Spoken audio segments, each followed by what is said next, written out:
Salut, c'est Emeric et bienvenue sur Shenzhen. On est en direct depuis la Chine où je vous fais une vidéo un petit peu mindset aujourd'hui pour vous parler d'entrepreneuriat.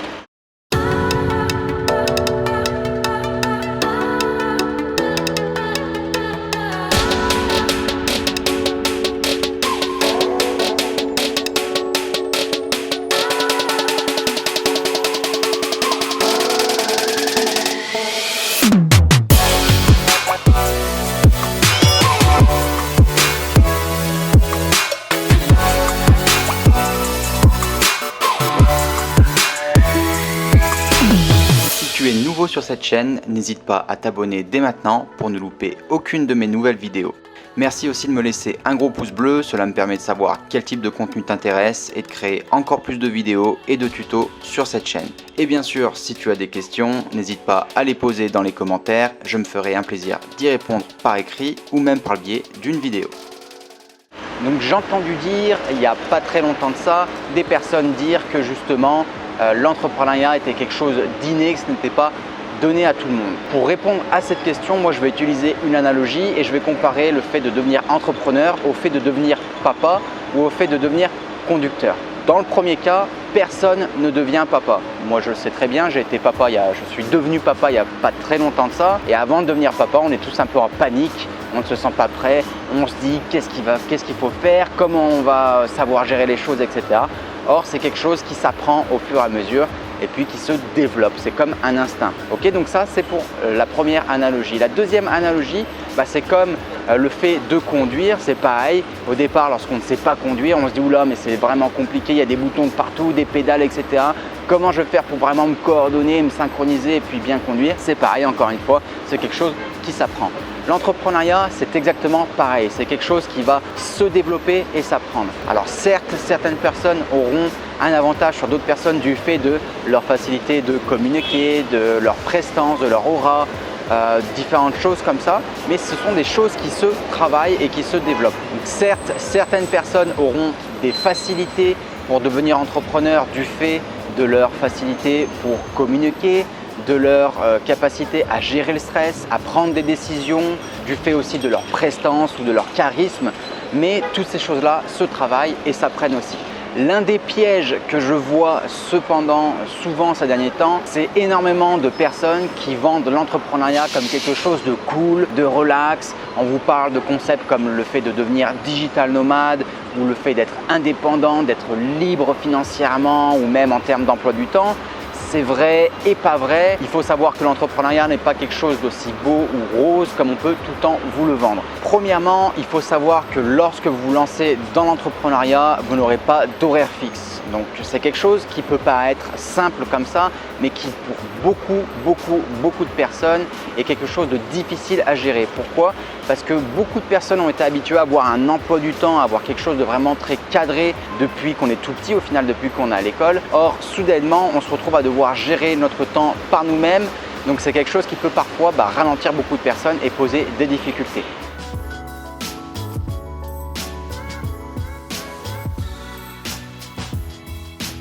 Le deuxième aspect à prendre en compte concernant l'entrepreneuriat, ce sont encore une fois les horaires de travail et notamment les longues heures de travail, surtout les premiers mois, voire même les premières années. On vous vend souvent l'entrepreneuriat comme quelque chose qui va vous permettre d'être libre, d'avoir beaucoup de temps libre, de passer du temps en famille, etc.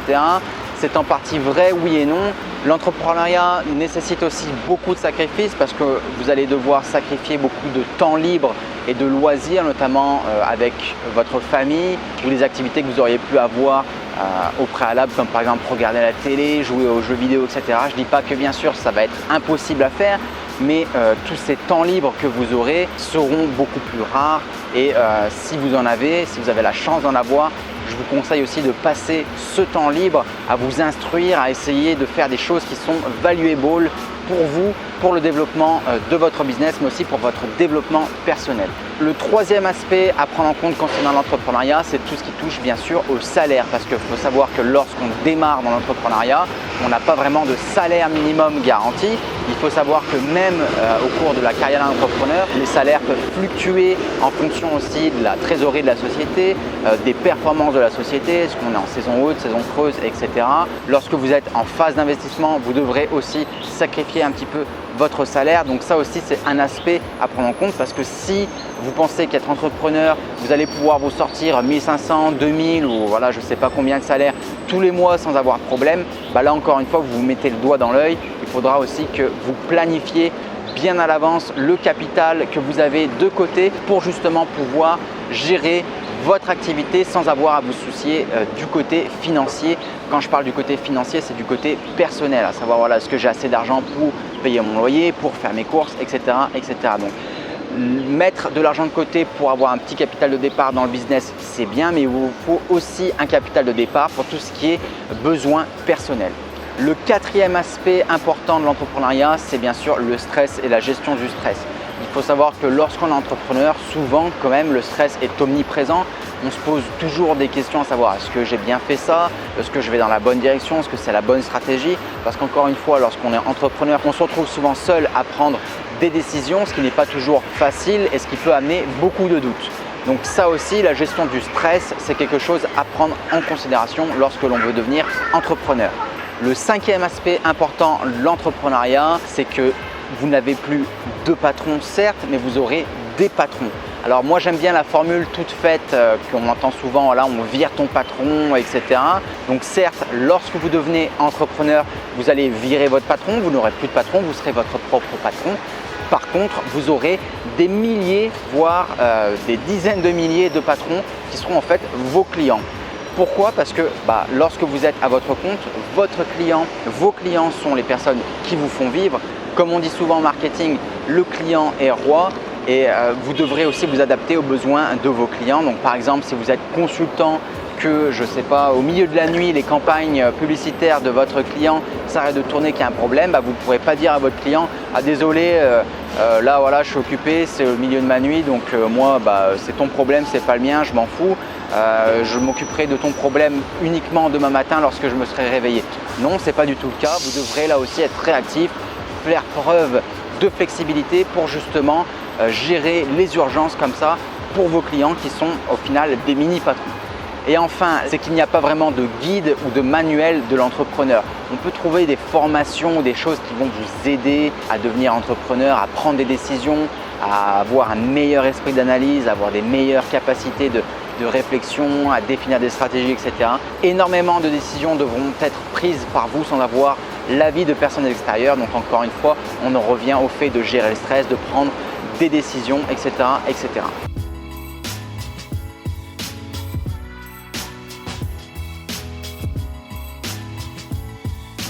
Donc pour conclure cette vidéo et répondre à la question est-ce que l'entrepreneuriat est fait pour tout le monde, je répondrai oui, à condition d'être débrouillard. Donc il faut être smart, il faut savoir sortir des sentiers battus, aller chercher les informations là où les autres ne vont pas aller chercher. Donc ça c'est le premier point important selon moi pour être entrepreneur. Le deuxième point, c'est qu'il va falloir être autonome et puis self-sufficient comme on dit en anglais, donc savoir prendre des décisions par soi-même, savoir aussi se faire confiance parce que il faut avoir une certaine confiance aussi, il faut croire en son projet, croire en soi-même, croire en ses décisions, sinon vous n'arrêterez pas de douter et vous n'avancerez pas comme ça va être compliqué. La troisième faculté, c'est d'avoir la volonté et d'être de gros bosseurs. Voilà, ne vous attendez pas à devenir entrepreneur et puis à pouvoir vous la couler douce, à pouvoir vous relaxer, voyager de partout dans le monde, etc. Certes, vous allez avoir une certaine liberté, une certaine indépendance, mais vous aurez aussi d'autres contraintes qui sont à prendre en compte lorsque vous vous lancez dans l'entrepreneuriat. Et enfin, vraiment, selon moi, l'un des aspects les plus importants de l'entrepreneuriat, c'est vraiment la capacité de s'adapter et de pouvoir réagir aux problèmes ou aux opportunités. Donc s'adapter de manière rapide pour pouvoir profiter de nouvelles opportunités ou au contraire pour pouvoir régler des problèmes, trouver des solutions, etc. etc. Pour les personnes qui souhaiteraient justement bénéficier d'un accompagnement et d'un encadrement concernant vos projets e-commerce ou marketing digitaux, il faut savoir que je suis l'auteur de plusieurs formations qui regroupent aujourd'hui plus de 10 000 étudiants. Donc si vous souhaitez justement vous lancer, ne pas être tout seul, avoir l'accompagnement de personnes qui sont dans la même situation que vous, d'avoir l'accompagnement d'un mentor de personnes qui ont déjà réalisé ce que vous souhaitez réaliser, je vous invite à vous inscrire à l'une de mes formations. Je vous ai mis tous les liens qui vont bien dans la description. Si vous avez des questions, n'hésitez surtout pas à les poser dans les commentaires. On se retrouve prochainement pour une prochaine vidéo. Je vous dis merci de m'avoir suivi jusqu'à la fin. Bon business à tous. Ciao, ciao.